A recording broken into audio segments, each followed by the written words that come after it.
Hey, hello, my fellow property managers. Marc Cunningham at Grace Management. So how many rental applicants does it take for you to get a property rented? And no, that is not a bad joke like how many monkeys to screw in a light bulb type of a thing. What I mean is, how many people on average, how many applicants apply to rent one of your properties before you get it rented? Have you ever even thought about that? Do you track that? Does it even matter? Well, of course it does.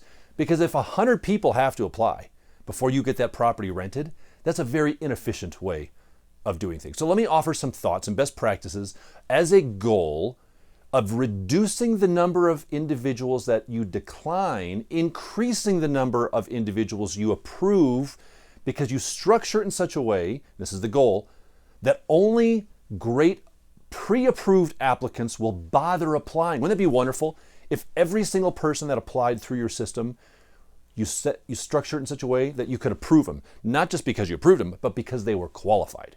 So here's a couple points around that. Number one, you want to have a clear internal scoring approval system. Now, hopefully you have that. You can just check that box.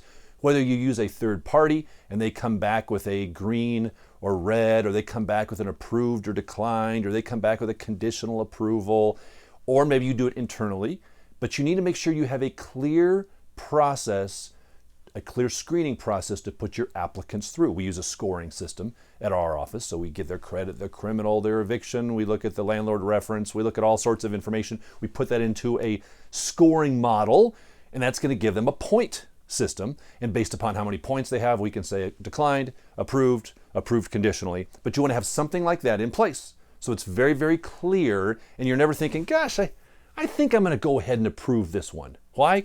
I just got a good feeling about this one. I didn't like them, so I'm going to decline them.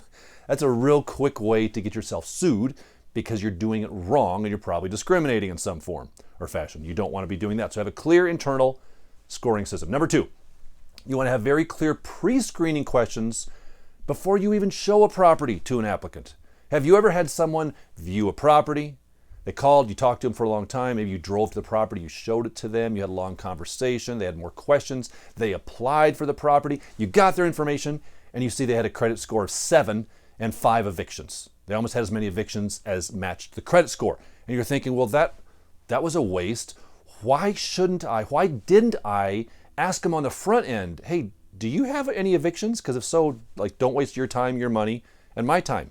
Oh yeah, I've been evicted 5 times. Okay, yeah, we're going to decline you anyway, so don't bother applying. That's the idea here. You want to have some questions before you even show them the property. If you have a minimum credit score, make sure that minimum credit score to apply is plastered all over your marketing.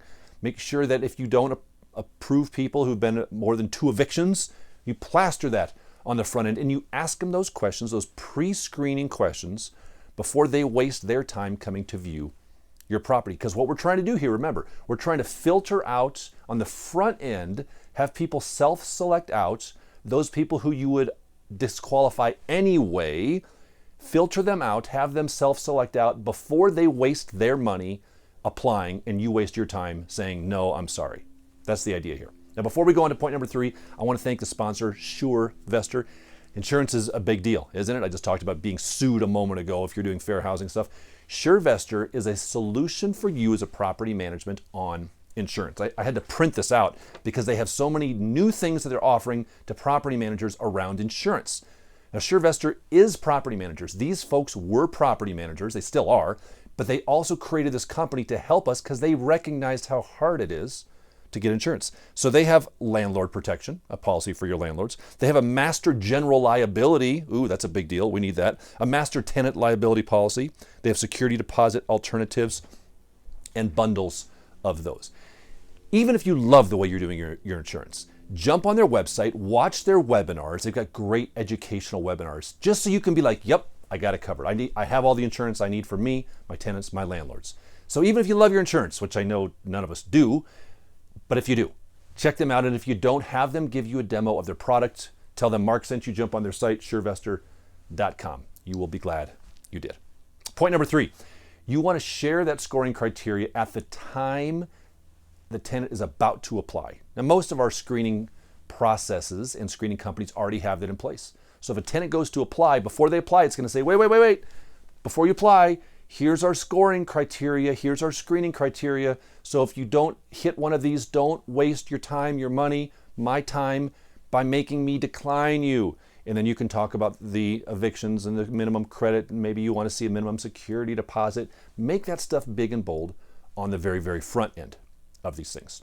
Now, before I tell you the goal number, the goal percentage you should have of approval versus decline of applicants, two more things. Number one, you need to start tracking your app approval percentage. Do you know the likelihood, the percentage of all the applicants that apply that you approved? You've got to track that, and that's not too hard. Just count how many applicants have applied this month, count how many you approved, how many you declined, and start on a month-over-month basis tracking your approval percentage. You say, oh, Marc, why does that matter? Well, number one, it helps you in talking to prospective owner clients to let them know, hey, we approve 50% of the people that apply. We decline 70% of the people we decline. But it also helps you with the goal of this whole process, which is this. The better your process is set up on the front end, all those things we talked about, pre-screening questions, pre-information before they can view a property, pre-information and screening before they apply, making sure they have a clear understanding of the likelihood of them getting approved or the likelihood of them getting declined. So the only people, if you do a great job of this, then the better you set up your process, the higher your approval percentage will be. Ideally, I would propose to you this, my friends. If you truly do that well, everything we just talked about, then your applicant approval percentage could be 100%. If you approved 100% of the applicants, that doesn't necessarily mean you're not doing a good job qualifying folks. It means you're doing a fabulous job pre-qualifying folks before they apply, because the application process should be the final part of the screening process. I hope that resonates with you, but make sure you're tracking this, getting it in place so that you cannot waste applicants' time. And by the way, they get angry when you decline them, don't they? Wouldn't you rather have them self-select out to be like, oh, you don't rent to people with a credit score in the single digits, then I'm not going to bother applying. And you say, okay, that's great. I'm not mad at it, but that's good to know now rather than after they apply. Was that helpful?